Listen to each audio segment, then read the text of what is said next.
Bonjour, bonjour.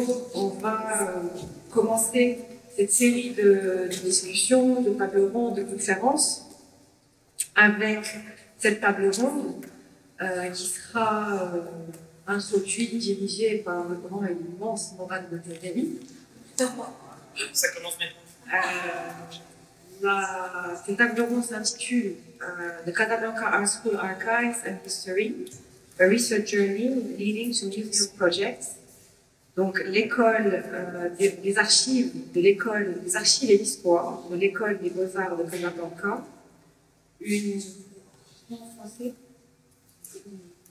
un voyage, une trajectoire vers des projets muséaux.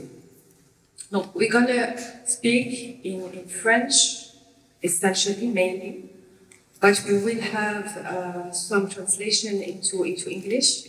Of course, if you have any questions to ask in English, please do so. Or in Arabic. Or in Arabic, of course, a little bit. Of course, we do our best so that everyone understands what we are talking about. Merci beaucoup, Salma. Bonjour à tous et toutes.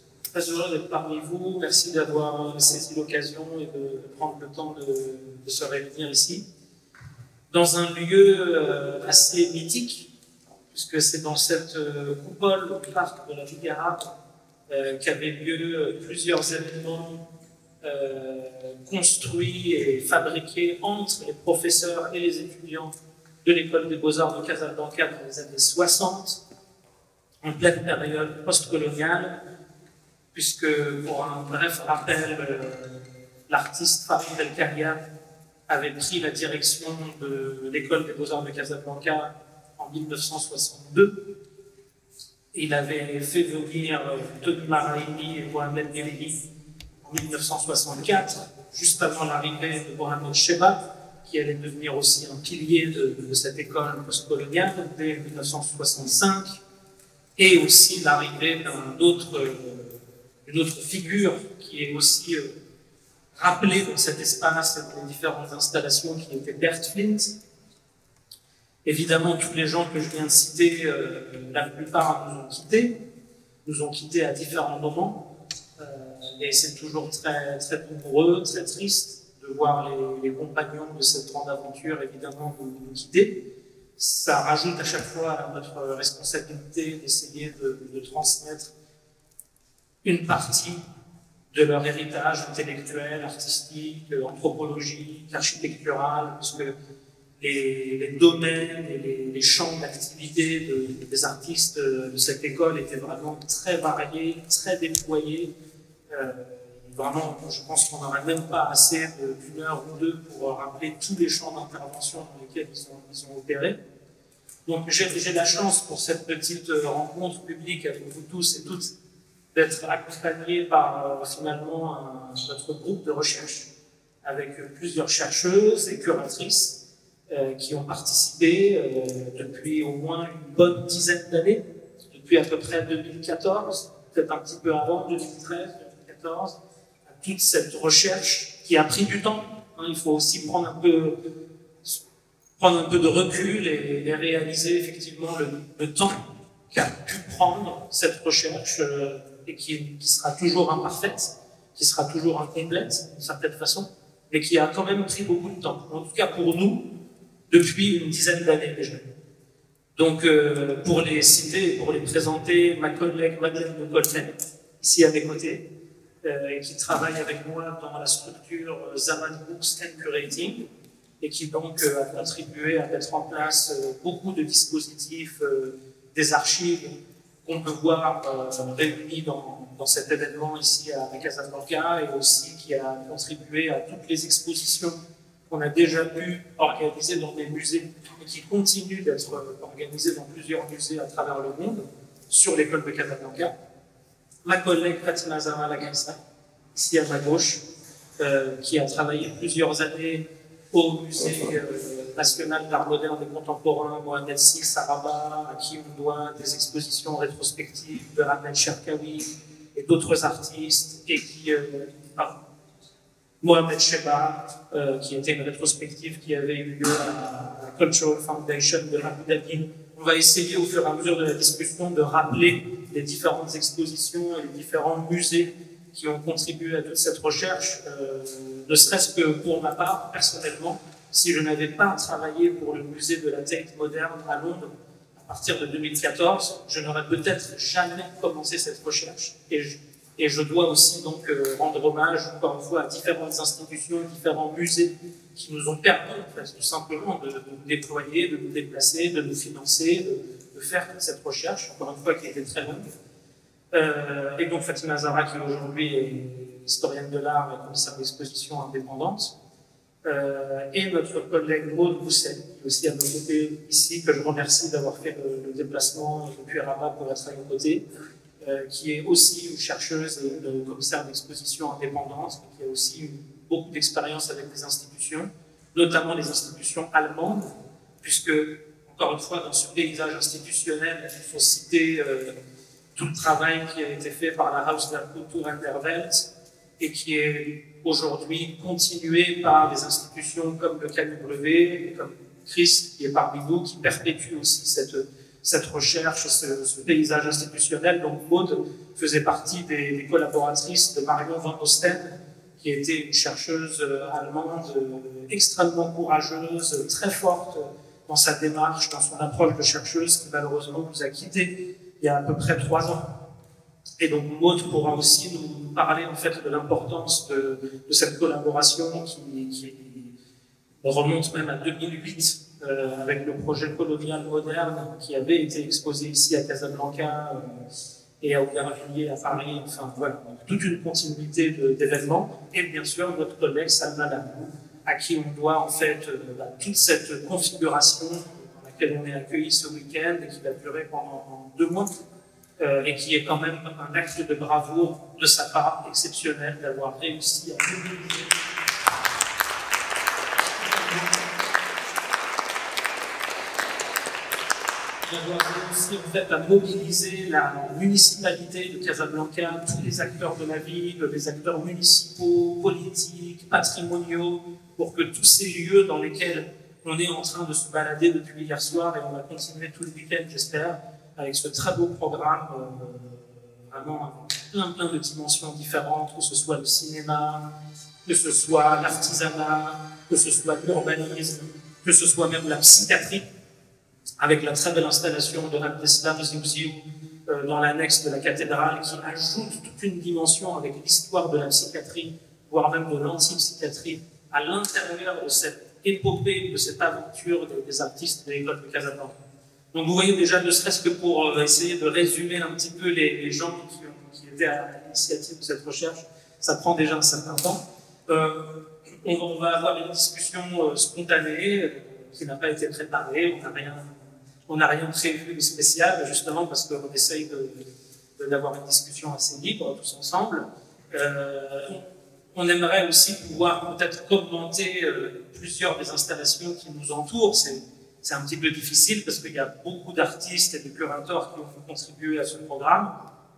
On peut quand même les citer. Donc, l'artiste Céline Pondorelli, qui est parmi nous et que je salue, à qui on doit cette installation immersive dans le dialogue avec la culture visuelle des tapis amazigh et de cette branche de l'artisanat marocain qui est à la fois moderne, contemporain, qui continue bien sûr, parce qu'il ne s'agit pas du tout d'ancrer cette pratique du tapis et du tissage dans le passé, mais bien dans le monde contemporain, donc, notamment avec une optique y compris algorithmique et l'utilisation aussi du montage informatisé dans la constitution de cette espèce de paysage inspiré par les tapis qui ont pu être collectés par Céline, par Salma, et qu'on peut apprécier de l'autre côté sur cette grande pile, cette espèce d'archive de tapis contemporains qui perpétue les autres tapis qui ont pu être collectés par Mohamed Belehi, Bert Fleet, lors de leur déplacement dans le Haut Atlas, dans différentes régions autour de Marrakech, dans le Grand Sud, et qui sont rappelés dans des diaporamas d'archives qu'on peut voir voilà, derrière nous. Également l'installation de Soukaina El Idrissi derrière nous sur scène, qui fait référence aussi à l'histoire théâtrale de Casablanca, et aussi à l'étage les installations sonores et musicales de Gilles Aubry, qui est aussi parmi nous, que je salue, qui fait donc référence aussi à une tradition sonore musicale que nous, par exemple, on n'avait pas du tout exploré jusqu'à aujourd'hui. Donc c'est un apport primordial qui est fait avec le travail aussi de Pim van der Poel, qui sont aussi parmi nous, que je remercie pour leur dialogue avec Bert Flint, qui nous a quittés il n'y a même pas 1 an et demi, malheureusement, et qui ont permis justement de recueillir un de ses derniers témoignages de son vivant, et le travail d'archives et d'analyse théorique sur les tapis, sur les motifs et sur la grammaire ornementale des tapis au Maroc, fait par Fatima Zahra, notamment en référence à Bert Flint et Tony Maraini, que vous pouvez retrouver donc en haut. Je ne peux pas lancer la discussion sans également remercier et saluer plusieurs personnes qui sont dans l'assistance et qui font intégralement, familialement, génétiquement partie de cette grande histoire qui se perpétue. Donc nous avons parmi nous M. Mohamed Djibril, que je salue, que je remercie beaucoup. M. Mohamed Djibril qui contribue à archiver et à transmettre tout un pan de l'histoire culturelle, artistique, cinématographique du Maroc des années 60-70. On a eu le plaisir de publier un texte dans l'excellent livre dirigé par Léa Morin, qui est parmi nous, que je salue également, qui est vraiment une des chercheuses et curatrices qui a le plus contribué à la sauvegarde du patrimoine cinématographique de ces années-là, et avec qui on a eu la chance de publier un livre sur le film de Mostafa Derkaoui, de quelques événements sans signification, qui est un livre sur un film et dans lequel M. Djibril a généreusement contribué pour recontextualiser toute cette histoire. Et donc je précise également que Léa fera une lecture performance aujourd'hui à 17h30 à Think Art. Donc vraiment je vous encourage tous à venir parce qu'elle va déployer ses recherches et ses archives et ses connaissances sous une autre forme qui est donc la lecture performance. Je salue également Nadia Cheba, qui n'est autre que la fille de Mohamed Cheba et qui est vraiment un des piliers, je dirais, dans la transmission, la sauvegarde, la perpétuation de cet héritage pédagogique, puisqu'elle est elle-même enseignante en art, et que vraiment sa manière de sauvegarder le patrimoine de Mohamed Cheba et de l'école de Casablanca plus largement a été de toute façon pour nous plus qu'une chance, plus qu'une aubaine, vraiment une ressource indéfectible.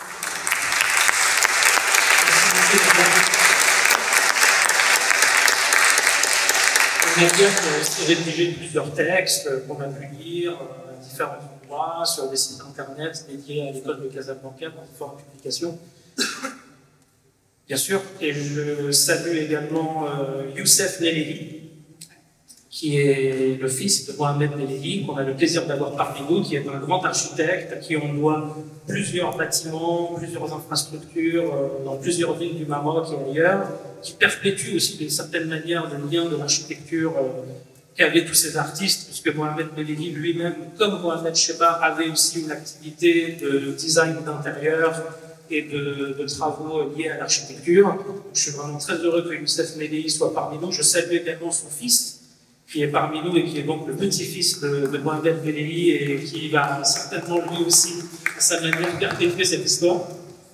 Je salue M. Abdellah Hariri, qu'on est vraiment très heureux d'avoir aussi parmi nous, qui est vraiment, notamment, pas que, mais pour les arts graphiques, pour le design graphique et les affiches somptueuses qu'il réalisait à l'époque de l'école de Casablanca, mais aussi à l'époque de la galerie d'atelier avec Pauline de Mazières. On peut voir dans l'annexe de la cathédrale plusieurs affiches de cette époque qui sont, dont M. Hariri est l'auteur, et qui fait partie de cette révolution graphique et des outils aussi mis en place dans l'héritage des arts graphiques au Maroc et jusqu'à aujourd'hui, et qui a une œuvre foisonnante, une œuvre qui doit être connue, exposée, documentée, qui concerne notamment la néocalligraphie et tous les développements et les expérimentations de la Hurufiyya autour de la lettre arabe la post-calligraphie. Je salue également Olivier Rachel, qui est un journaliste connu au Maroc dans la revue diptyque, parce qu'il nous a aussi accompagné et on lui doit aussi des articles qui permettent en fait de faire circuler tout ce qu'on peut faire dans les musées et dans les centres d'art, et qui est aussi un compagnon de route désormais. Des artistes, bien sûr, qui sont parmi nous, comme Fatima Mazouz, qui est aussi parmi nous, qui finalement, en s'intégrant dans cette histoire, dans ces discussions, font aussi partie du cœur battant des nouvelles écoles artistiques marocaines, au sens contemporain du terme. Je salue également M. Ziou avec nous. Ah, pardon, excusez-moi. Monsieur Abdelaziz Ziou, enchanté, puisque je vous ai jamais eu la chance de vous rencontrer directement. On est très honoré de vous avoir parmi nous. Beaucoup de personnes ici ont pu apprécier l'installation réalisée par votre fils, Abdeslam Ziou, à l'annexe de la cathédrale. Et encore une fois, comme je le disais, là, c'est vraiment peut-être le dernier pan qui nous était assez méconnu de cette histoire artistique qui passe par l'histoire de la psychiatrie et par tout ce que vous avez mis en place à l'époque pour faire de la psychiatrie non pas un système de contrôle, mais un système d'émancipation, un système de collaboration, un système de transmission, de rencontre. Et donc, on est vraiment très touchés de vous avoir parmi nous. Merci d'être ici. Je salue également Touda Bouanani, la fille de Ahmed Bouanani. Il y avait énormément de liens, de liaisons, de collaboration entre Ahmed Bouanani, Abdelatif Labi, les fondateurs de la revue Souf, dans laquelle Ahmed Bouanani publiait des articles, l'intérêt que Ahmed Bouanani pouvait avoir aussi pour les bijoux ou les éléments de l'anthropologie visuelle et culturelle marocaine dans sa redécouverte, dans sa transmission en commun avec les artistes de l'école de Casablanca, de Touda, qui est elle-même artiste. Il faut aussi voir et revoir son travail artistique et aussi tout le travail de valorisation qu'elle peut faire autour de l'œuvre cinématographique de son père, Ahmed Bouanani. Merci beaucoup Touda d'être parmi nous. Et je salue également Monsieur Rachid Belkaya, le frère de Farid Belkaya, qui nous fait aussi l'immense plaisir d'être parmi nous, et qui est aussi qui contribue aussi énormément à la mémoire artistique de son frère Farid Belkaya, qui est exposé d'ailleurs en ce moment. Il y a une belle exposition Farid Belkaya à l'hôtel Sadi de Marrakech. Bon, voilà, donc j'ai déjà beaucoup parlé. Peut-être Maud a déjà...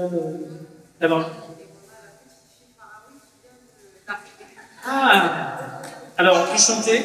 Donc, Nihel, enchanté, merci d'être parmi nous. Donc, c'est adorable, merci beaucoup. N'hésitez pas à venir vous asseoir avec nous. Donc, Nihel, qui est la petite fille de Madame Faraoui, qui a la... Pardon? Bien sûr, de Abdeslam Faraoui et Leila Faraoui, qui avaient un rôle très important. Madame Faraoui en tant que galeriste de la galerie Nada, qui était vraiment la galerie en vogue dans les années 60-70, où les artistes pouvaient s'exprimer individuellement et collectivement. Et son père et son grand-père, Abdeslam Faraoui, qui était un des collaborateurs, un des commanditaires de plusieurs intégrations architecturales, œuvres intégrées par les artistes de l'école de Casablanca dans des hôtels qui étaient co-construits par le cabinet d'architectes Faraoui et de Mazières. Donc il y a ce lien aussi presque familial entre la famille de Mazières et la famille Faraoui, qui ont énormément contribué à faire progresser, faire évoluer et offrir des espaces d'expression aux artistes de l'école de Casablanca. Merci encore d'être parmi nous. Et bien sûr, il faut qu'on salue Pauline de Mazières, puisqu'on vient de faire référence furtivement, puisque c'est une femme admirable, d'ailleurs, qui est toujours parmi nous, hein, qui vit à Rabat, et qui nous a aussi ouvert ses portes et ouvert ses archives et ses collections, déjà depuis cette petite dizaine d'années qu'on a mené ses recherches. Donc on pense très fort à elle et à tout ce qu'elle a pu faire pour les artistes. Il y avait la galerie L'Atelier à Rabat et il y avait la galerie Bazar à Casablanca. Voilà, donc je vais essayer de vous parler un petit peu moins et je vais peut-être déjà te donner la parole, Fatima Zahra. On a tous eu des préoccupations ou des thématiques de recherche différentes et complémentaires. Fatima Zahra, toi, tu t'es beaucoup intéressée à la culture visuelle dite artisanale, mais d'une certaine manière, ton travail a aussi contribué à perpétuer cette idée des artistes de l'école de Casablanca qui était de sortir ces éléments visuels comme le tapis, comme les bijoux, de les sortir un peu de ce carcan qu'on appelle l'artisanat, qui est aussi un carcan colonial finalement, puisque dans toute la période coloniale au Maroc, sous l'influence des Français et des Espagnols qui construisaient des musées et qui avaient une politique patrimoniale inhérente à la politique coloniale, il y avait des éléments de la culture visuelle marocaine qui pouvaient être plus ou moins des éléments de l'art dit islamique et qui pouvaient parfois faire de l'ombre à d'autres éléments de la culture visuelle marocaine qui pouvaient être pré-islamiques. Après, les choses n'étaient pas toujours aussi claires. Il pouvait quand même y avoir des éléments de la culture visuelle amazigh ou ses dérivés qui étaient mis en avant ou justement plus ou moins mis à l'écart. En tout cas, l'histoire de la colonisation française et espagnole et la gestion du patrimoine marocain pendant l'époque coloniale, évidemment jusqu'à l'indépendance, mais d'une certaine façon même après aussi l'indépendance, puisque les révolutions et les déconstructions de l'école de Casablanca ne se sont pas faites du jour au lendemain.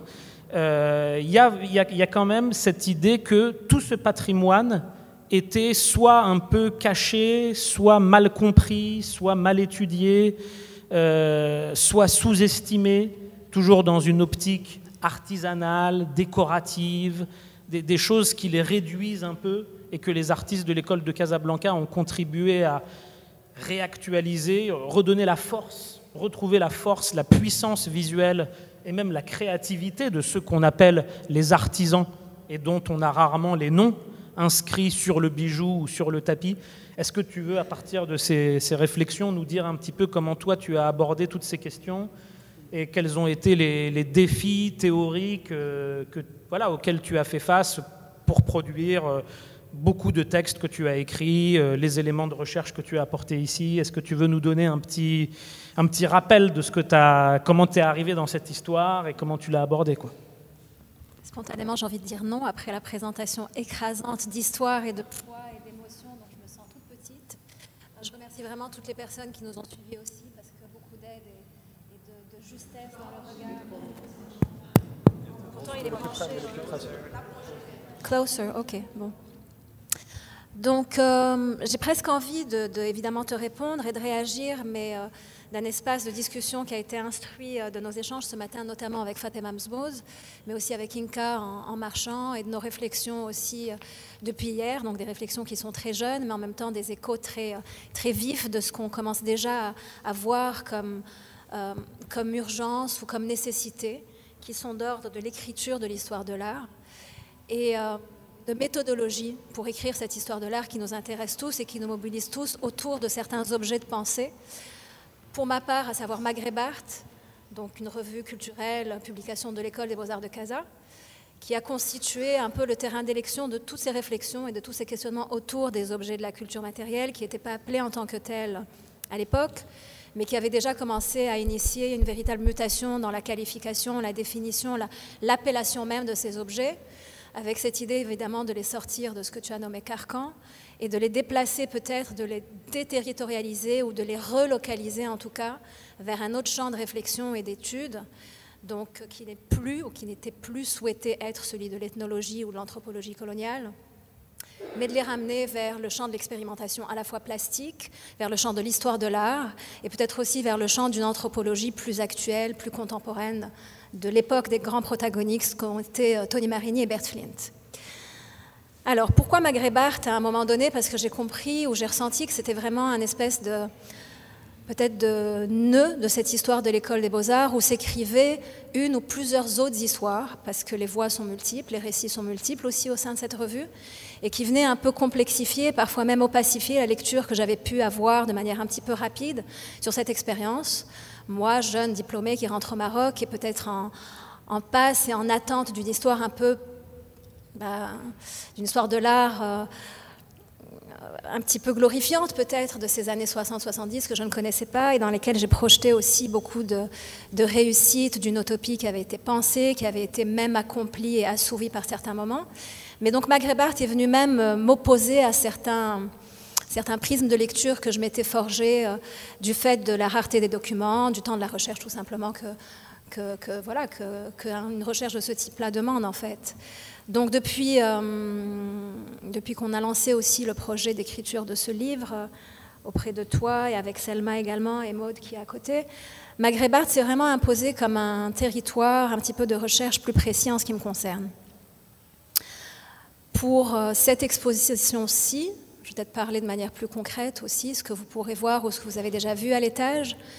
L'idée était de revenir sur ces voix qui se sont répondues, qui se sont rencontrées, parfois confrontées, voix entre Bert Flint, donc un linguiste de formation qui était Bert Flint, qui est passé un peu d'un intérêt de la culture arabo-musulmane, arabo-andalouse, petit à petit vers des cultures de type plus agraire, rural, et qui en est venu à déplacer son regard finalement des grands monuments de l'architecture islamique vers le petit objet rencontré dans les ruelles du souk de Marrakech ou dans l'arrière-pays de Marrakech, où il allait en pionnier, on va le dire, parce que c'est lui qui a ouvert la voie en fait de ces expéditions pour les artistes de l'École des Beaux-Arts de Casa, qui les a littéralement accompagnés physiquement dans des lieux de recul, mais qui les a accompagnés également par un regard, par une pensée et par une passion, mais absolument dévorante, qu'il a nourrie jusqu'à la fin de ses jours, qui est celle de la collection et qui est celle de l'écriture aussi d'une certaine manière, de l'histoire d'objets éminemment diasporiques, mais qui relient les deux rives du Sahara. Donc des objets qui nous viennent des confins du Niger, de la Mauritanie, du Sahel en général, et à travers son concept de culture afro-berbère, va nous amener les artistes, et on est concomitant de ces artistes-là, ce sont d'une certaine manière nos contemporains, c'est nos compagnons de route aussi. Il nous a amenés à considérer ces objets comme des objets contemporains également de la création artistique moderne, qui était du temps des artistes Meliéhi, Bab, Kahia, en leur époque. Au sein de Maghreb Art, il y avait donc ce regard très façonné par le symbole, la forme, d'ailleurs forme et symbole est le titre qui a été donné à l'exposition éponyme qui s'est tenue ici même en 67, dont il y a un poster à l'entrée, les diapositives également, et donc une approche peut-être un petit peu plus structuraliste, ou en tout cas portée sur la question du langage et de la lecture des objets, comment les objets offrent et se prêtent à un langage visuel. Et Toni Marini, qui est historienne de l'art, une formation également en anthropologie, va apporter un autre éclairage aux objets, qui est également instruit de la sociologie de l'art, de la matérialité des objets, également nourrie aussi de toutes ces questions de transfert culturel entre les rives de la Méditerranée. Elle était aussi à l'écoute de toutes les découvertes récentes dans le domaine de l'archéologie aussi. Donc ils ont ouvert comme ça un immense champ finalement de prospection en fait autour de ces objets qui nous permettent aujourd'hui de dire mais qu'est-ce qui se passait réellement à cette époque dans le champ de la constitution des savoirs en histoire de l'art? Quelles disciplines étaient finalement mobilisées?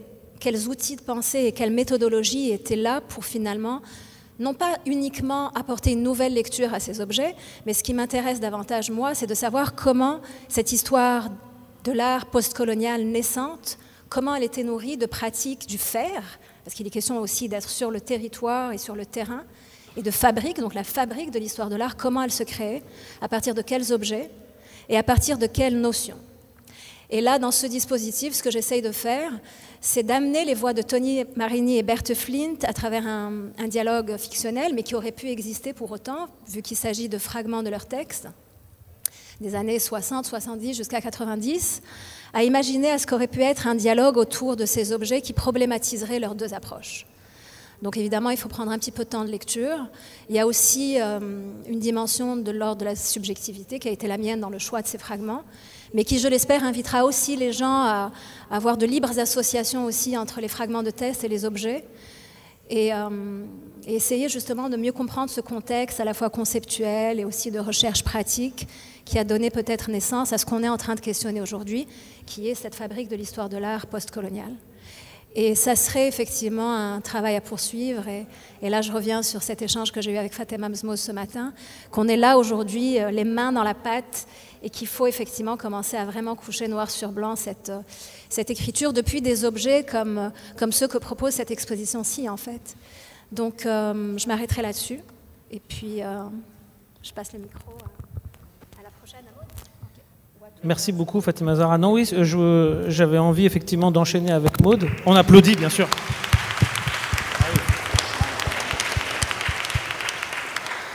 Non, c'est effectivement, on a envie d'enchaîner avec Maude Housset, que je remercie encore pour sa présence. Maude, toi, tes recherches dans tout notre groupe et cette constellation de trajectoires de recherche, c'est beaucoup intéressé à l'espace public, qui était vraiment un des enjeux majeurs pour les artistes de l'école. L'espace public comme espace d'intervention artistique, donc vraiment l'occupation de l'espace public par les artistes et par l'art, mais l'espace public aussi dans le patrimoine architectural, puisque tu as beaucoup étudié aussi toutes les collaborations entre les artistes de l'école et justement le cabinet d'architectes Faraoui et de Mazières. D'ailleurs, tu es même en ce moment en train de travailler sur un projet de livre qui va archiver et documenter pour la première fois les 3 générations d'architectes de Mazières grand-père, père et fils, dont tu peux aussi nous parler évidemment.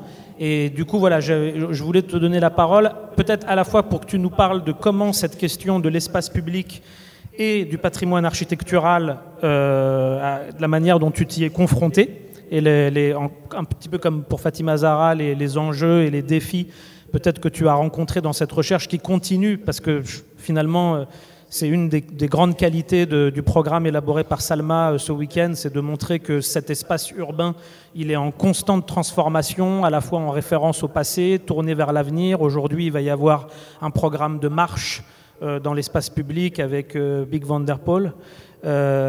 Et aussi peut-être, excuse-moi, je te rajoute une question, si tu veux nous parler aussi dans l'ordre que tu veux de ta collaboration avec Marion Van Osten, qui est cette chercheuse allemande qui nous a tous un petit peu devancés, puisqu'elle avait commencé non pas par l'école de Casablanca, mais par l'histoire de l'architecture au Maroc pendant le colonialisme.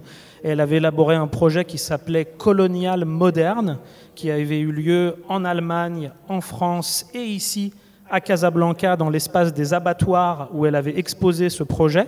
Et ensuite, toi, tu avais eu l'occasion de collaborer aussi avec elle sur le projet Bauhaus Imaginista.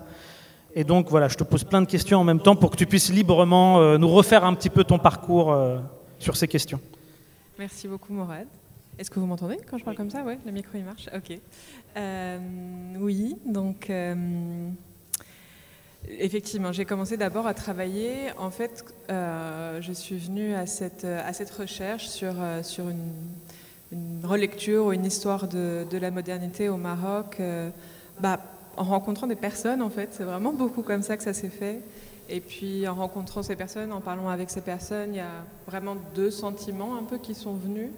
Déjà un sentiment d'urgence, parce qu'on était quand même à cette époque-là, c'était il y a longtemps maintenant, on était en 2013, 2014, déjà il faut s'imaginer qu'en fait on avait accès à vraiment très peu de choses, on n'avait pas accès à toute cette matière qu'on a là aujourd'hui, on avait accès à la revue Souffle qui avait été vraiment très généreusement et bien numérisée, notamment dans le cadre des recherches de Kenza Sefrioui, on avait son livre. On avait bien évidemment les livres de Tony Marini qui se trouvaient pas si facilement que ça d'ailleurs dans les librairies. Donc c'était un peu une galère en fait. Et pour accéder à cette histoire-là, c'était vraiment aussi de passer par une histoire orale en rencontrant des gens, soit les artistes, soit les personnes qui portent aussi leur voix, leur histoire, leurs paroles, leurs récits. Donc pour moi en tout cas, ça s'est beaucoup fait comme ça, en étant sur le terrain énormément, en rencontrant les gens. À cette époque-là, je travaillais dans un centre d'art contemporain, donc vraiment, j'étais même pas forcément liée, ou j'avais même pas forcément d'appétence particulière pour ces pratiques. Pour moi, c'est vraiment venu en rencontrant des personnes, et puis en travaillant, et puis en travaillant sur la question de la légitimité aussi, de parler de ça, de parler de ces récits, de parler de ces histoires. Et puis, effectivement, une des premières personnes que j'ai rencontrées, c'est Pauline de Mazières, qui est une personne voilà, extrêmement importante pour l'histoire de l'art, puisqu'elle a fondé la première galerie d'art moderne au Maroc, à Rabat, qui est la galerie L'Atelier, pour laquelle on a d'ailleurs organisé aussi une exposition il y a pas mal d'années à Culte, en co-curation avec Morad et Yasmina Nagy. Et puis en parlant avec elle, je me suis vraiment rendu compte qu'il y avait aussi un sentiment d'injustice un peu qui m'est venu du fait que ce sont des récits et des personnes qui ne sont pas tout à fait valorisées ou pas tout à fait à leur juste place, même finalement encore aujourd'hui, parce que dans nos recherches, voilà, on se rend compte qu'il y a encore des personnes qui sont restées dans l'ombre de l'histoire. Et bien sûr aussi les textes de Monsieur Djibril qui m'ont beaucoup aidé dans ma compréhension aussi des choses. Donc je l'ai rencontré, j'ai commencé à travailler sur ses archives, mais pareil, c'était vraiment des noms qui m'étaient complètement inconnus, et c'est vraiment en tournant page par page par page, en prenant ce temps de numérisation, de data, de rentrée des données, qui est un travail, on sait tous que c'est un travail un peu pénible, mais c'est vraiment par cette discipline-là que je suis venue à me forger en fait ces connaissances sur cette scène, en travaillant avec Pauline, qui est une personne qui est très importante pour l'histoire, mais aussi pour moi personnellement. Je pense que c'est aussi comme ça, non, qu'on travaille aussi en relation, dans des relations interpersonnelles en fait entre nous. Et puis en même temps, donc, que je travaillais sur l'archivage de la galerie, donc l'Atelier, qui a été ouvert de 1971 à 1991. Donc ça brasse vraiment un panorama très large de la création au Maroc. Et puis il y a ce basculement aussi qu'on essaye encore toujours de penser entre pratique contemporaine, pratique moderne et contemporaine. Donc j'ai eu l'honneur, en fait, la chance d'être contactée en plus par Marion Van Osten, qui était une personne que j'admire et que j'admirais déjà à l'époque énormément, qui avait été très importante pour moi quand j'étais à l'école des Beaux-Arts, parce que je m'étais vraiment nourrie de cette exposition In the Desert of Modernity, Colonial Modern in the Desert of Modernity, qui avait été cette exposition immense, tentaculaire, et une des premières finalement étapes disons, une relecture critique de la modernité. Je crois que c'est un travail qui est fondamental pour nous tous. Ça a été aussi une des premières personnes, en Europe bien sûr, à valoriser le travail de la revue Souffle, finalement. Qui connaissait Souffle avant qu'elle fasse cette résidence au laboratoire d'Aubervilliers. Il me semble d'ailleurs que le travail de numérisation n'était pas encore en place, donc c'était vraiment d'excaver cette histoire-là avec des enjeux extrêmement importants. En fait, plus on découvre Souffle et plus on se rend compte que tout est là au final.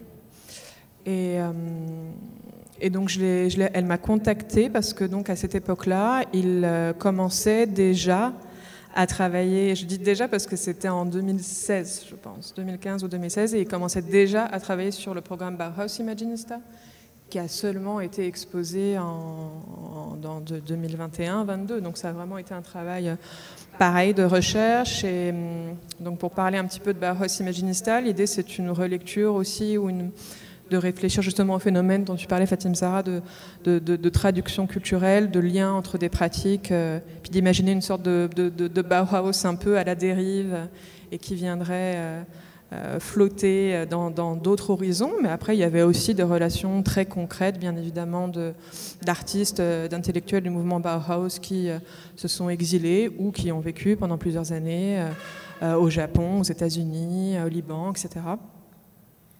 Et donc moi j'étais la chercheuse associée pour la région, le Maroc en fait principalement.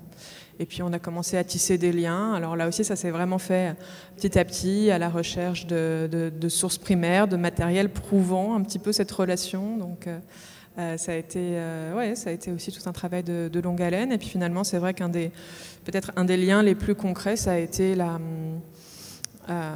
disons cette attention donnée aux arts appliqués comment on pourrait dire ça, à une réflexion finalement sur ce que c'est que l'art appliqué, ce que c'est que la participation de la culture visuelle dans la révolution culturelle. Je sais que Léa, tu en parleras aussi tout à l'heure, ou en tout cas il y a une réflexion là-dessus sur la production d'images comme vraiment un enjeu extrêmement important dans un processus de transformation sociale, d'élévation sociale. Donc oui, un des pans qu'on a exploré pour Bauhaus Imaginista, ça a été oui, ce programme dont tu as parlé, Morad, qui est dit le programme des intégrations. Donc c'est l'intégration d'œuvres dans des infrastructures publiques et qui a été mené par le cabinet Faraoui et de Mazières. Et je ne parlerai pas forcément de commandes publiques puisque on sait depuis les archives que c'était des commandes qui étaient un petit peu cachées aux maîtres d'ouvrage. Puisque bien évidemment à cette époque-là, financer des artistes comme par exemple Ahmed Sheba ou d'autres, c'était aussi s'engager politiquement. Donc ce sont une série d'intégrations extrêmement fondamentales dans la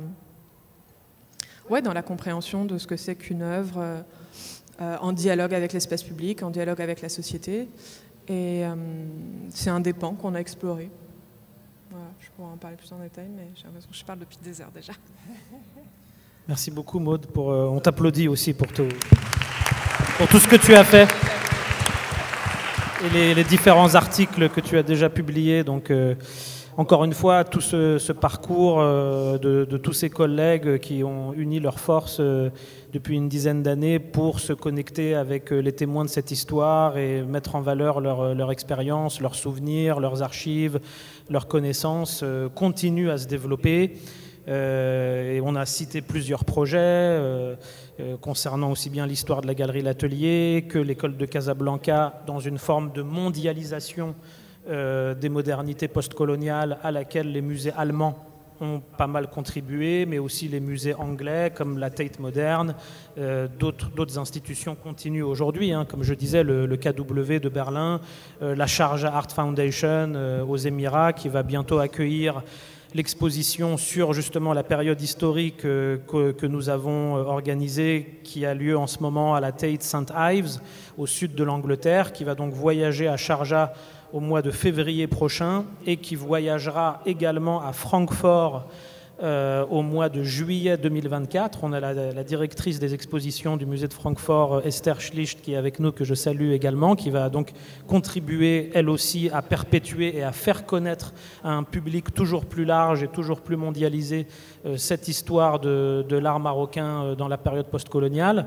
Le projet, d'ailleurs, qu'on a le plaisir de découvrir ici à Casablanca grâce à Salma et tous les artistes et les curateurs qui ont contribué, va voyager après donc tout cet ancrage maison à Casablanca, va voyager à Berlin et peut-être même à Stuttgart, je ne sais pas si j'ai le droit de le dire, mais en tout cas à Berlin, dans une institution qui s'appelle IFA et dans laquelle le KW de Berlin sera aussi impliqué à sa manière.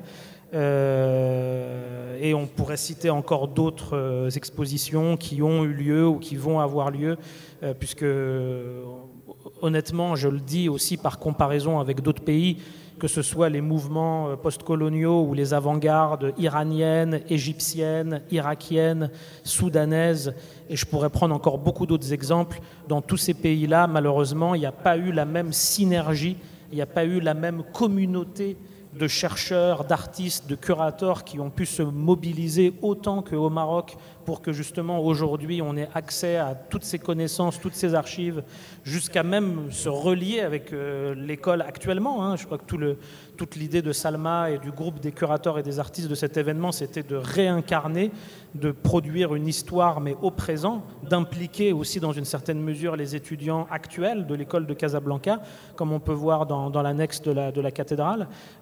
Mais encore une fois, le Maroc reste quand même un cas assez particulier dans l'énergie, dans l'amplitude qu'a pris progressivement cette redécouverte et cette espèce de plateforme de l'histoire postcoloniale dans le présent et dans les institutions. Je peux même citer le cas de l'Algérie, qui est un pays pour lequel malheureusement l'histoire des avant-gardes et de l'art postcolonial est très très invisibilisée et très très peu disponible, que ce soit en Algérie ou en dehors. Donc il faut aussi prendre conscience que vraiment le Maroc a su se mobiliser, a su fédérer tous ces acteurs. Nous, on a encore une fois participé qu'à à notre manière, on a essayé de fédérer des gens qui s'étaient déjà fédérés depuis les années 60 et qui avaient parfois juste besoin qu'on aille les voir, qu'on les redécouvre, qu'on leur redonne la parole, qu'on leur tende le micro d'une certaine manière. Je ne sais pas, Salma, est-ce que tu veux dire peut-être quelques mots aussi sur ton rapport personnel avec ces artistes? Parce que par exemple, comme certains d'entre nous, tu as bien connu Mohamed Melehi, tu as aussi eu l'occasion de rencontrer Tony Maraini à Rome. Je me souviens qu'on l'avait aussi rencontré il y a quelques années. Donc tu as aussi eu un contact particulier avec les protagonistes de cette époque. Malheureusement, certains qui nous ont quittés, certains qui sont toujours parmi nous. Et est-ce que tu peux nous raconter aussi finalement, toi, comment tu es arrivé dans toute cette histoire et tu vas aussi contribuer au livre sur lequel on est en train de travailler, qui sera un livre qui va réunir toutes ces archives et pour lequel tu as aussi écrit un texte sur la notion d'ornement et justement sur la philosophie de l'ornement et sur la manière dont l'ornement se déplace dans la culture visuelle marocaine. En fait, moi, je pense que de nous tous, je suis celle qui suis arrivée la plus tardivement à la rencontre de ce mouvement. C'était à l'occasion de la Biennale de Marrakech en 2016, quand Fatem Zahra et moi étions invités par Rim Fada à investir un peu l'histoire de cette école, à laquelle, honnêtement, je ne connaissais rien. Et moi, ma gifle, c'était la gifle, d'ailleurs, de Labi. Le gâchis de Labi dans Souffle. Ce texte m'a bouleversée et je ne comprenais pas qu'on n'ait pas eu accès à cette connaissance, à cette histoire dans nos études, au lycée. Et donc c'est vraiment là que tout a commencé. Et ce projet, il vient vraiment concrétiser un manque que moi j'ai eu. C'est le manque d'accès, le manque de transmission de cette histoire. Et donc, on est vraiment dans un rapport de réparation. C'est comment réparer l'oubli, comment venir combler le manque et donner accès aux Marocains à leur histoire, à cet ancrage et à questionner justement cette notion d'héritage, de tradition, de ce que c'est que faire école, d'où le titre School of Casablanca. Et d'ailleurs, on est un peu lost in translation dans les différents mots qu'on utilise pour qualifier ce mouvement. On parle d'école de Casa, on parle du mouvement de l'école de Casa, on parle du groupe de Casablanca. Et je dois dire que moi, aujourd'hui, j'ai du mal à le qualifier d'école de Casa. En anglais, c'est plus simple, c'est Casablanca Art School. On comprend tout de suite. Mais l'école de Casa, pour moi, est plus large que les arts visuels.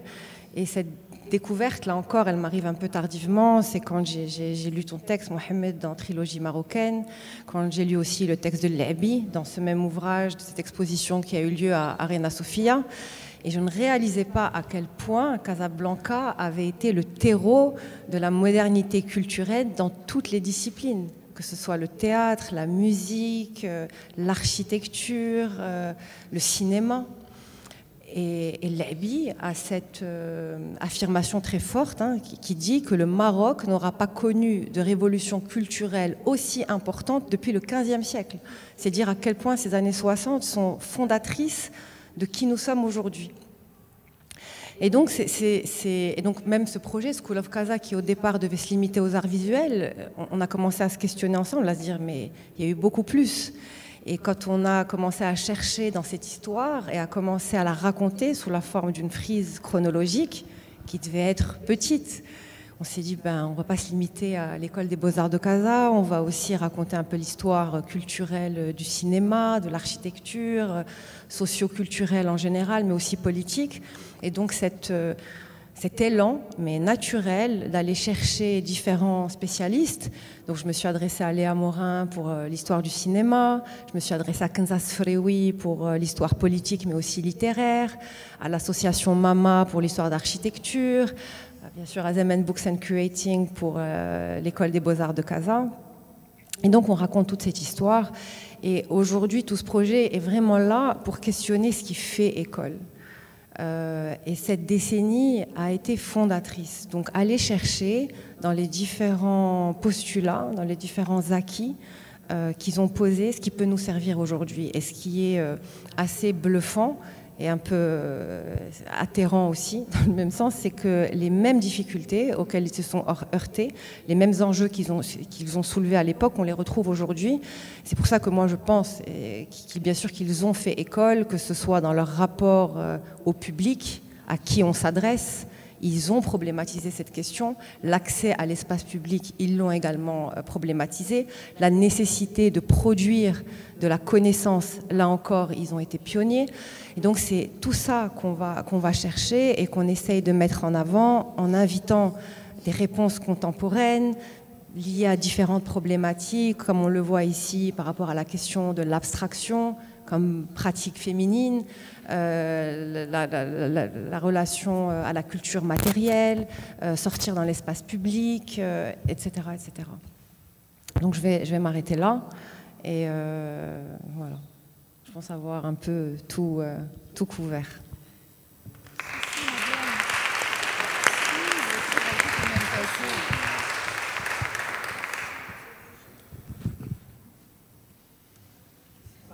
Est-ce que vous avez des questions, peut-être ?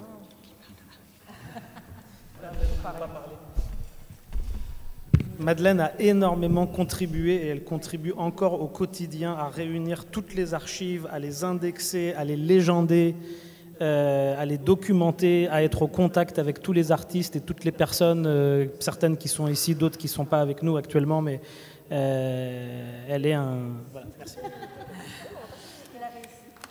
Non, en effet, je n'ai pas grand-chose à dire, parce qu'évidemment, je suis la non-chercheuse parmi ces chercheurs. Donc, je suis juste là pour faire en sorte que ça soit des dossiers, que ça soit transmis. Mais c'est très chouette, c'est très beau de voir que toutes ces recherches puissent donner naissance à des projets qui soient autant des projets qui permettent à l'histoire d'exister, mais aussi qui ont autant d'influence sur le présent et qui permettent justement au présent de mieux se comprendre aussi. Donc voilà, c'est cette filiation historique qui est intéressante. Mais ceci dit, vraiment, mon premier mot était plus intéressant. Auriez-vous des questions, peut-être, comme ça ? Ça permet d'ouvrir et peut-être aussi à ceux qui ne sont pas francophones de pouvoir s'exprimer. Merci beaucoup, Madeleine. Oui, on a aussi des étudiants anglophones parmi nous, notamment les étudiants de Céline Condorelli, qui vont en apprendre sur l'école de Casablanca, même s'ils ne parlent pas français. So you can ask your questions in English or in Arabic or in French, of course. La question des langues, on pourrait aussi beaucoup en parler. Nous-mêmes, on a plus publié en français et en anglais. Malheureusement, c'est toujours très difficile de trouver des financements pour publier en arabe. Ça, c'est une réalité. Il y a en même temps une nécessité de publier en arabe et une difficulté à trouver les financements et à convaincre les financeurs ou les institutions qui sont souvent en dehors du Maroc de publier en arabe. Donc la question des langues, elle est toujours problématique, elle est toujours imparfaite. C'est quelque chose auquel on est constamment confronté. Mais encore une fois, si vous avez des questions, des remarques, de manière très libre, spontanée, oui, bien sûr. Qu'est-ce qu'on fait ? On passe le micro ou ça ne va pas aller assez loin, non ? Ouais, on va le rapprocher. Ah si, ça va assez loin peut-être. Vas-y. Alors bonjour. Il marche ? Oui, ça marche. D'accord, alors bonjour à tous. Donc moi, je n'ai pas vraiment de questions. Selma me connaît, je suis sociologue de l'art et j'ai fait une vidéo sur l'école de Casablanca qui se trouve sur YouTube. Donc je l'ai faite pendant le confinement parce que, voilà, étant à la maison, donc j'avais besoin de... Voilà, absolument. Et j'ai également été, ça fait 33 ans que je suis dans l'art contemporain au Maroc, j'ai été également présidente de l'ICOM, le Conseil international des musées. Et donc j'étais présidente de l'ICOM Maroc. Et à ce titre-là, déjà, tout à l'heure, il y a quelque chose qui m'a interpellée quand on dit justement que les Marocains ne se sont pas intéressés aux arts traditionnels, etc. Ils avaient une bonne raison de le faire. Il y avait deux principales raisons. Un, c'est que, bien sûr, ces musées, les musées marocains ont été créés sous le protectorat. Donc, les Marocains ont boycotté ces musées parce que c'est les Français qui les avaient créés et ils ne voulaient pas y aller. Et deuxièmement, plus tard, quand on a pu quand on a pris, quand le Maroc a eu son indépendance, les Marocains ne comprenaient pas pourquoi ils iraient voir le tapis qui était chez eux, pourquoi ils iraient voir le cafetan qu'ils continuent à porter et pourquoi ils iraient voir des poteries et des céramiques qu'ils ont chez eux, qu'ils utilisent au quotidien. Ils ne comprenaient pas, donc ils ne voyaient pas du tout l'utilité de ces musées ethnographiques puisque ces objets-là étaient encore chez eux, fonctionnels, et qu'ils les voyaient tous les jours, donc ce n'était pas encore le besoin. Et puis il faut dire également que le ministère de la Culture avait très peu de moyens et de budget, et donc il n'y avait pas de communication, on n'essayait pas du tout de contacter les écoles, de faire venir les écoles, de parler de ce patrimoine, etc. Donc ça, c'est le premier point. Le deuxième point, c'est que pour faire cette vidéo, j'avais parlé avec Simli Allah yarhamou, donc le fils et le petit-fils sont là, et il m'avait dit une chose l'un des déclics, puisque Fatem Zahra tout à l'heure parlait des déclics, il m'a dit, étant, bien sûr, il a étudié en Espagne, en Italie, dans plusieurs pays, et puis il a séjourné aux États-Unis, il m'a dit, quand je suis arrivé aux États-Unis, c'est là véritablement que j'ai pris véritablement, comment dirais-je, conscience de notre patrimoine. Et quand j'ai vu que les Américains, à partir des années 45, 50, etc., ont commencé à s'imposer, alors que l'art, jusque-là, on va dire, du début du XXe siècle jusqu'aux années 40, ça se passait notamment en France, Et quand j'ai vu que finalement, on est passé de la France aux États-Unis avec un Andy Warhol qui vous demandait la soupe Campbell, etc., il s'est dit, mais c'est là qu'il a eu un véritable déclic. Ça, c'est quelque chose qu'il m'a confié. Il m'a dit, c'est là que j'ai eu un véritable déclic en me disant, ben, si eux, les Américains, ont pu monter dans ce train de l'art contemporain avec justement pas de passé, pas d'histoire, mais a fortiori nous, Marocains, nous avons des millénaires, nous avons tellement de siècles d'histoire et de passé que l'on va défendre, mettre en avant. Et c'est comme ça, il m'a dit que c'est là-bas qu'il a encore plus pris conscience du patrimoine de ce que nous avons chez nous au Maroc. J'en dirai pas plus, son fils est là. J'aurais aimé que, voilà, qu'il prenne la suite de... Voilà, je te passe le micro.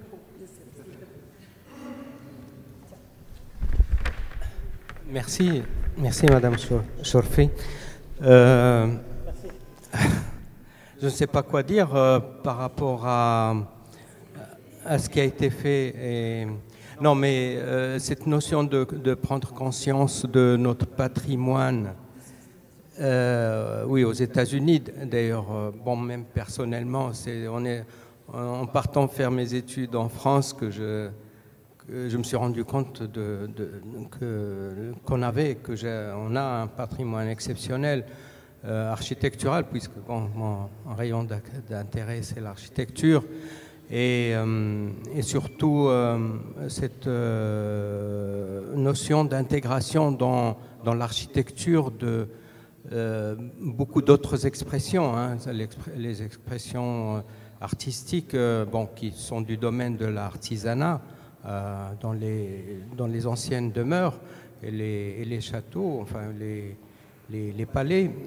Donc cette notion de combinaison de l'architecture, de l'art et cette symbiose entre ces deux disciplines, elle existait déjà dans le passé, dans la tradition. Et ça m'a, enfin, cette envie qu'il avait lui, parce que bon, ça aussi, il avait mon père,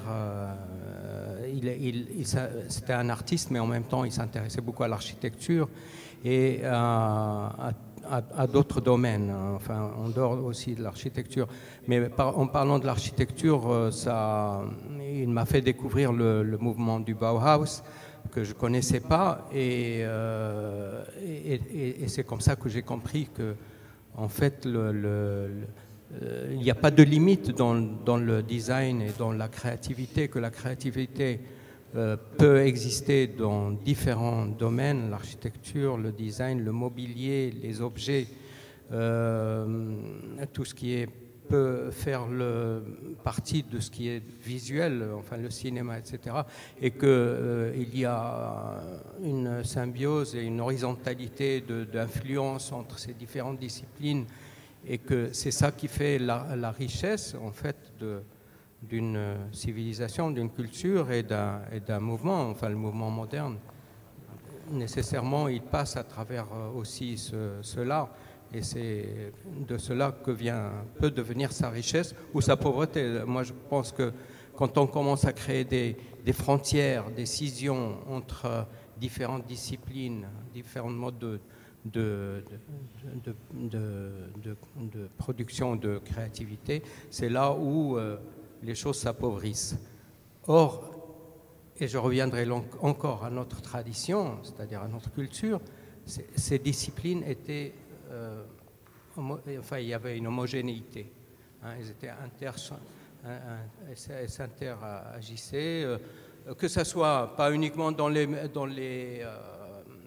l'architecture islamique ou l'architecture monumentale, mais aussi dans le quotidien, même l'architecture berbère, l'architecture rurale aussi. Donc, si vous voulez, et c'est là où je comprends la réflexion de Madame Chorfi quand elle dit que les gens ne s'intéressaient pas à aller voir les musées parce que bon, tout cela, ils l'avaient déjà, il était intégré dans leur vie quotidienne.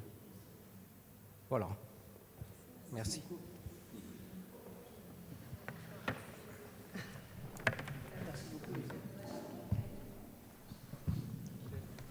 N'hésitez pas, hein, si vous participez à la discussion. Piégé.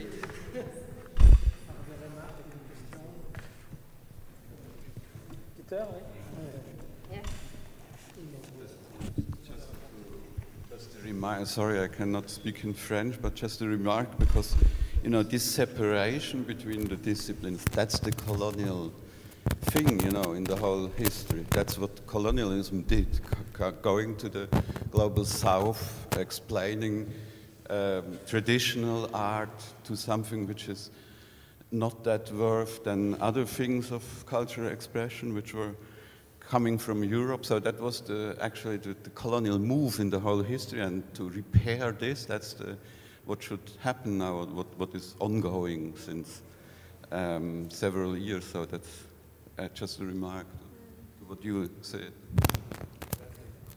J'aimerais rebondir là-dessus justement parce qu'on touche de manière différente à une et une seule question qui est finalement celle du déplacement de sens d'objets d'un contexte à un autre, celui du territoire, de la maison, de la campagne, du milieu de vie, doit émerger cet objet dans une utilité, une fonction et une attribution et un usage très très précis qui ne condamne pas du tout la dimension esthétique, bien au contraire, vers un autre espace qui est celui de le musée avec tout le processus d'artification, de muséification que ça suppose. Et en plus de cette distinction qu'a souligné Peter, je pense qu'aujourd'hui on est tenu aussi par exigence critique, je pense, de questionner même les effets de continuité entre la période du protectorat et même les expériences des années 60 au sein de l'École des Beaux-Arts et à travers Maghreb Art, notamment autour de notions fondamentales que sont celles de la tradition et de l'authenticité. Et là, on verrait qu'il y a beaucoup plus de porosité qu'on ne pense entre les méthodes, l'approche au terrain, de collecte, d'inventaire, de classification, de regard. On verra aussi dans l'installation, et de manière cocasse, j'ai intégré aussi des photographies que nous, on a prises pour le livre, où on adopte finalement les mêmes gestes, parce que ce sont des objets qui nous fascinent, mais qui sont éminemment récalcitrants à une lecture fixe, à un sens, à une interprétation statique, ni même à la reproduction ou la mise en carte, comme a voulu le faire Ricard, pour la reproduction à des fins mercantiles, touristiques, etc. Mais qu'on en est encore là à questionner aussi qu'est-ce qu'on fait nous finalement quand on arrive et qu'on impose une autre couche, peut-être pas d'interprétation, mais de lecture ou d'orientation du regard sur ces objets. Et là, j'aimerais juste rappeler le travail et l'intervention de Gilles au sein de ce dispositif, où il va permettre à travers sa recherche sur le terrain, sa collaboration, d'installer une certaine culture participative qui remet en question justement toute cette question justement de déplacement des objets, de transfert de sens, de requalification, à travers un geste qui est important, qui est celui de la resocialisation de l'art. Redonner voix, redonner contexte, redonner un site depuis lequel, dans son cas justement, la musique, les voix et les chants non seulement parlent d'une culture, je ne vais pas dire tradition parce que c'est quelque chose de très très mouvant et qui change, mais qui en plus permettent de comprendre un petit peu la reprise, la repossession de soi, la reprise de pouvoir de certains individus lorsqu'ils sont au contact des archives, de leur propre culture, et notamment les archives sonores. Donc voilà, je vous invite simplement à vraiment observer, aller à la rencontre de tout ce qui est proposé, parce qu'il y a plein de liens qui ne sont pas forcément évidents de par l'installation, mais qui sont pour autant vraiment là et qui demandent à être un petit peu lus et écoutés de plus près, quoi. Voilà. Merci. Tu parles tellement bien. Tiens. Profitons-en, on a encore un petit peu de temps, donc s'il y a d'autres remarques ou questions ou témoignages, bien sûr, de tous ordres, n'hésitez pas.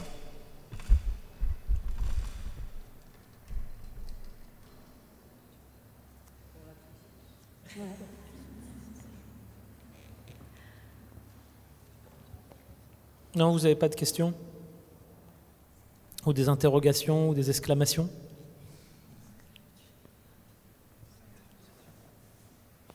Il y a beaucoup de choses qui ont été dites, évidemment. Bonjour à tous. Dans tout ce que j'ai entendu, évidemment, on pourrait rebondir sur plusieurs points. Mais dans ce que tu viens de dire, Fatima Zahra, moi j'ai juste envie de dire qu'effectivement, aujourd'hui, il y aurait quelque chose qui relèverait presque d'une urgence à essayer de redéfinir ces objets et dans leur contexte, en les laissant parler d'eux-mêmes et essayer de se débarrasser finalement de toute cette couche qui a été plaquée sur ces objets, d'un regard qui dit à la place de l'objet, finalement, on plaque un savoir sur ces objets, et ces savoirs-là, ce sont ces savoirs eux-mêmes qui nous ont induits dans une espèce de confusion, moi en tout cas, qui m'ont dessaisie d'un héritage. Je me considère toujours comme héritière sans héritage parce que j'arrive pas à replacer mon héritage dans une continuité, qu'elle soit historique ou artistique, esthétique. Et effectivement, dans ce travail que tu as cité et dans lequel je me situe aussi, c'est essayer de comprendre à quel endroit on doit repenser tout ce discours qui a été émis sur ces objets du quotidien, mais pas seulement, sur tous ces territoires de créativité, où on a d'abord plaqué un savoir. Et au lieu de laisser, on a dit sur l'autre, au lieu de laisser l'autre dire de lui-même. On n'a pas entendu ce que l'autre avait à dire de lui. Et c'est très émouvant, effectivement, cette recontextualisation, puisqu'on a une espèce de redécouverte. Et finalement, le lien que je fais avec l'école de Casab, dans lequel je me situe aussi dans cette mouvance, c'est de participer à une renaissance, d'abord à une renaissance intérieure pour moi, dans ce processus de compréhension, puisque maintenant je comprends ces articulations, je comprends ce qui se passe. Mais finalement, je me demande si, là je vous pose la question, est-ce qu'on ne serait pas dans cette espèce de nahda tant rêvé au début du XXe siècle, à partir de l'école de Casablanca? Est-ce que ce n'est pas cette école de Casablanca qui a formalisé cette renaissance identitaire tant convoitée depuis, sur toute la longueur du XXe siècle?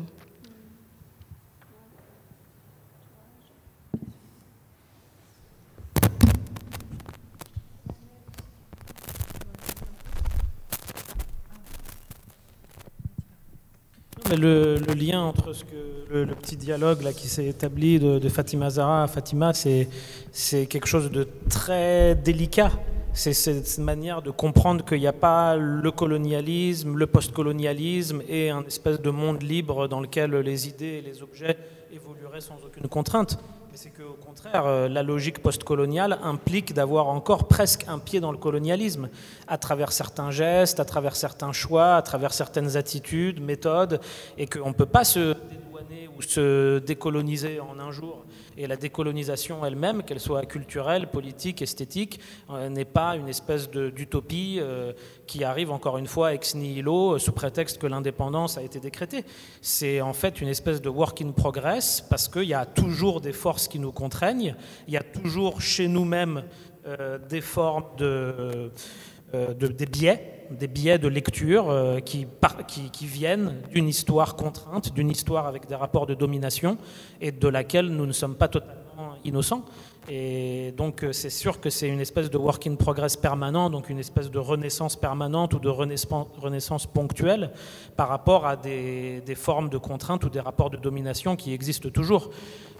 Bon, après, le musée en lui-même, ça c'est très intéressant aussi au travers de plusieurs débats qu'on a pu avoir, l'idée que cette culture visuelle résiste à la muséification ou résiste à la muséologie ou au discours ou au dispositif muséal, de telle sorte qu'il doit rester vivant, il doit rester une partie intégrante du quotidien, il doit rester un rapport de socialisation plutôt qu'un rapport de domination ou d'un discours, d'un savoir qui viendrait de manière surplombante s'imposer à des personnes qui le connaissent déjà de par leur expérience personnelle, qui ne passent pas forcément par un discours esthétique, anthropologique, historique, mais encore une fois avec le fait que nous, c'est vrai, le travail qu'on fait, il qualifie, il nomme, ou il requalifie, il renomme. On pose des légendes sur les images, on met des points à la fin des phrases, on établit des bibliographies dans lesquelles on oublie encore certains ouvrages, certaines voix. Donc on doit se battre effectivement contre nous-mêmes, contre nos biais, contre certaines facilités aussi qu'on croit pouvoir prendre au bout de 10 ans de recherche. Mais bon, encore une fois, c'est un travail collectif. Nous, depuis hier soir, on a énormément appris de choses qu'on ne savait pas.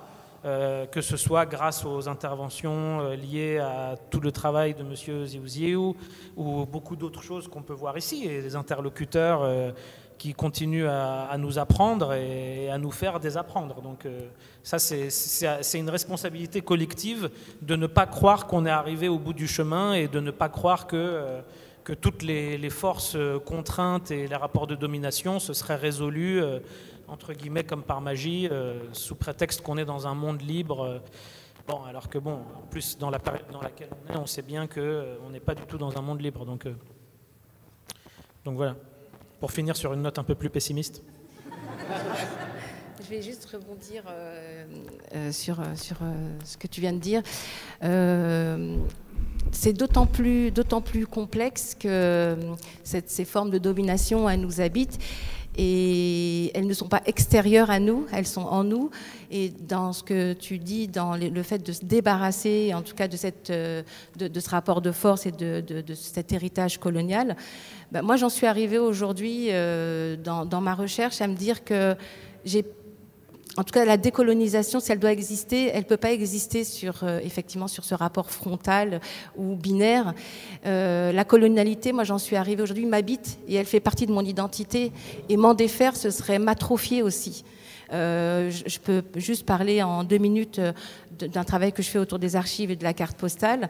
Moi, la carte postale coloniale, c'est mon album de famille, c'est mon album de photos, c'est ma mémoire.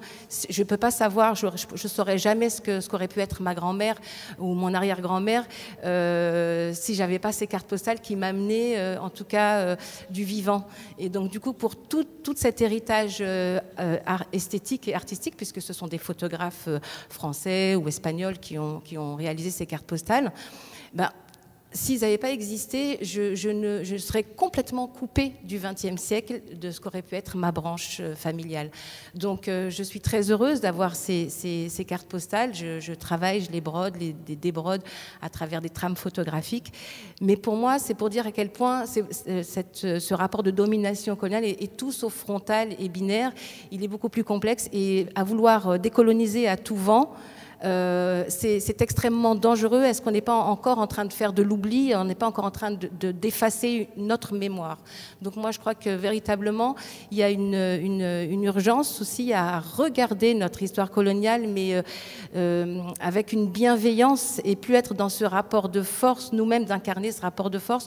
On est une génération qui avons hérité d'une histoire. On n'est pas directement acteur, on n'a pas été acteur de cette histoire, et à ce titre, on a envie d'avoir d'avoir peut-être un peu plus de recul et d'être aussi un peu plus apaisé par rapport à cette histoire pour pouvoir mettre les choses juste à leur juste place et pas se défaire de quelque chose qui nous appartient. Aujourd'hui, moi, je le réclame, cet héritage aussi, parce qu'il fait partie de mon histoire. Et j'ai besoin aussi d'avoir ces outils pour pouvoir transmettre à mes enfants sans transmettre de rupture. Transmettre une histoire linéaire sans transmettre de rupture et pas l'histoire que moi-même j'ai reçue, qui est une histoire en vrac et complètement fractionnée. Donc voilà, c'était juste ce que je voulais dire. Merci. Merci beaucoup.